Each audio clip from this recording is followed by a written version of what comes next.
my channel. My name's Casey Louise and most of you probably know why you're here. I like to chat about humanness, yoga, mental health, and I am currently in eating disorder recovery. I would love if you would follow along on Instagram, as well as if you like this video, please give it a thumbs up and subscribe to my channel, as it really helps to support me. And if you would like to help support me financially in getting treatment, I have a Redbubble store which I will link down in the description box below. Now, today's video is just sort of a little update on what's been going on. As you can see from Felicia the Fiddle, I am at home in Victoria now, and it has been a very wild journey. So, being in New South Wales, there was an outbreak of COVID, and that meant that Sydney got categorised as a red zone and that I wasn't allowed to return to Victoria. So I jumped through a bunch of hoops, got an exemption to travel, but had to return home within sort of a day and a half of when I got emailed that exemption. So as you can imagine, it's been a wild time. It's been highly stressful. And as someone who is challenged by anxiety and depression on the daily, it was definitely a big old challenge for me. Home now with my Ruby girl, as some of you will have seen on social media. I'm doing 14 days at home, even though I've had a negative COVID test, and being at home and not being allowed to go out and walk the dog or spend time in the fresh air beyond my own home is really challenging.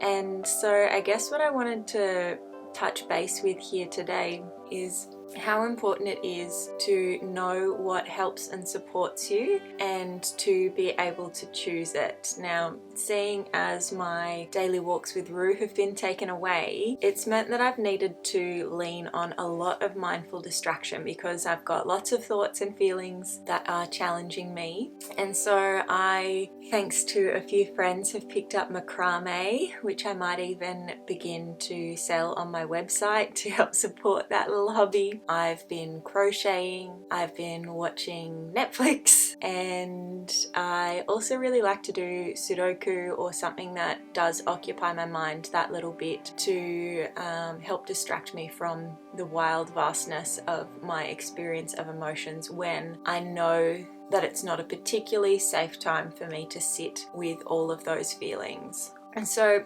mindful distraction can be so useful in times where you feel like you probably can't cope or you don't have enough support around you to sit with those uncomfortable feelings. So for me, mindful distraction is kind of a crisis skill that I engage with these non-destructive, non-harmful behaviors in a time where I feel quite distressed. Now, other times that distraction can be useful is maybe when you don't have access to speaking to someone who helps you feel safe to sit with your feelings. It can be useful in times where you know that you're going to be a bit more stressed, because when we have that toolbox of things that we can mindfully attend to, and for me it's doing something with my hands as well as occupying the rest of my senses, it means that you can stay a whole lot safer and that you don't end up in a position where you feel like you aren't able to cope and you don't have the resources available to you. Of course, if you are in a crisis, if you are in danger,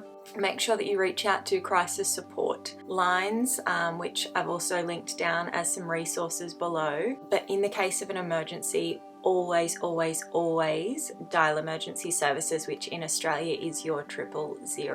So I guess that's pretty much it for today's video. It's about finding what works for you. It's about knowing what skills you have in your toolbox to distract you when you are in a highly distressing situation or a highly challenging situation, and having a whole lot of options so that, say, one coping mechanism is taken away, you've got something there to fall back on to really help support you. Just a quick video today, so if you liked what you've seen, please give it a thumbs up, subscribe to my channel, leave me any comments that have sparked interest in you today, or feel free to reach out to me on any of my social channels, which are all linked below. Thanks so much for checking in. Thank you for being a part of this wonderful community that I am building around me, and I will speak to you next week. Lots of love. Mwah.